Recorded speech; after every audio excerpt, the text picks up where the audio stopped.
the Radium Girls, the forgotten story. In Ottawa, Illinois, there was a company called the Radium Company. What is radium? It's a chemical element often used in World War I to paint the faces of watches to make them glow in the dark. Catherine Donahue. She was hired at the Radium Company, as many women were, to paint the faces because the men were at war. She was a wife and a mother of 2 children. She wanted to help bring in a little extra income for her family because her husband was struggling. 8 cents a day is how much they got paid for each watch that they painted. And Catherine Donahue often painted about 100 watches a day, or just over that. When she started working there, her supervisor and many others told her that there was plenty of health benefits that came from radium. It could cure illnesses, help ease the pain of diseases. So obviously, ingesting radium was not a problem in this field of work.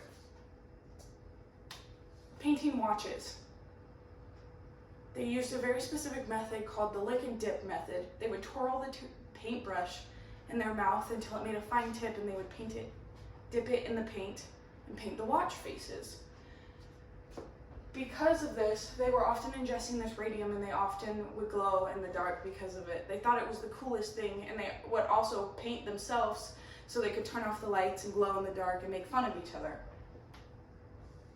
Catherine Donahue soon realized that she had become weak and she was aching and she had a hard time getting out of bed, but she refused to do anything about it because she did not want to lose her job and she wanted to keep working to help her family.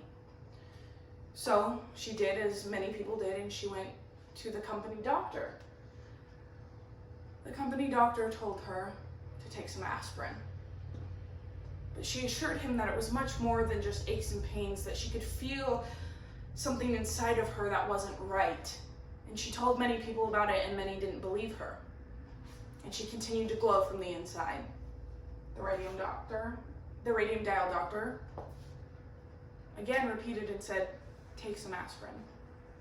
She went back to work and pretended like nothing was wrong, as many of them did, because they did not want to lose their jobs. But one day, Catherine Donahue got called into her supervisor's office and let go. She was fired because she couldn't keep up anymore. One by one, her friends were also fired, and they decided from Ottawa, Illinois, to travel to Philadelphia to see a doctor. The doctor listened to their concerns, their symptoms, and decided to diagnose them with radium poisoning. The thing that they had been working with every single day had poisoned them, and they were terminally ill. This radium poisoning would, in fact, kill them eventually. Catherine had her jaw deteriorating, and she had gotten cancer in her leg from the radium poisoning. So they went home, obviously saddened by the news. They had to break it to their families. So one day, she decided to play a poker game with her friends. And one of her friends looked at her and said, whoever wins this poker game gets to decide what we do next. Do we sit and live our lives peacefully until we die, or do we stand up and fight? Catherine won that poker game. Catherine decided it was time to stand up and fight. The court case. She was told that her dirty laundry would be aired out and that she would get scrutinized by the community, and that's what happened. She was criticized and people mocked her, but she still decided to go on with the court case and fight. The Philadelphia doctor that had diagnosed them with radium poisoning showed up and testified that he had, in fact, diagnosed them with radium poisoning and that it would eventually kill Catherine Donahue. April 5th, 1938. April 5th, 1938 was the day that the court and the judge decided to rule in favor of Catherine Donahue. She was so weak that day. the Radium Dow Company decided to then go on and appeal. 6 times they tried to appeal the court case, and 6 times they were denied. Catherine Donahue was given between $2,000 and $5,000 for her life. That's what her life was worth. Just over $2,000. All she wanted to do was help her family, and yet she was going to give her life for it. Catherine Donahue is the reason that the Occupational Safety and Health Administration organization is here today. Catherine Donahue is the reason that we have workplace safety initiations and the reason we have workplace health care. Because if we get injured on the job or we get hurt, we have a place to go and get compensated for. 3 weeks ago, I didn't know who Catherine Donahue was. 3 weeks ago, I had no idea what the Radium Dow Company was. 3 weeks ago, I didn't know about this important part of our American history.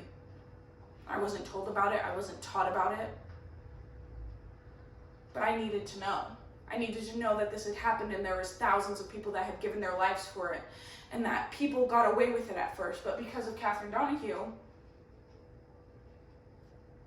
they no longer were able to get away with it. She saved thousands of people's lives because while she got fired, more people got hired. And the company wanted to continue to deny that nothing was happening when something clearly was. I didn't want to show the pictures because obviously they're a little too gruesome, but I've seen girls who looked normal and after the radium poisoning, their jaw was double the size. That's so scary to think about.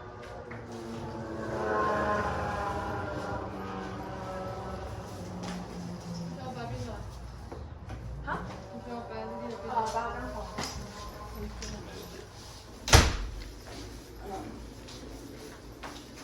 I want people to go home and I want them to research who Catherine Donahue was. I want them to know the history, just like I would have loved to know this sooner, but wasn't told.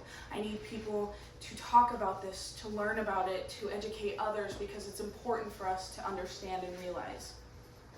I want others to be grateful for Catherine Donahue.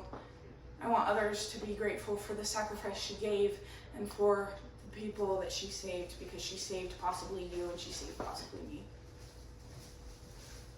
Thank you for coming to my presentation.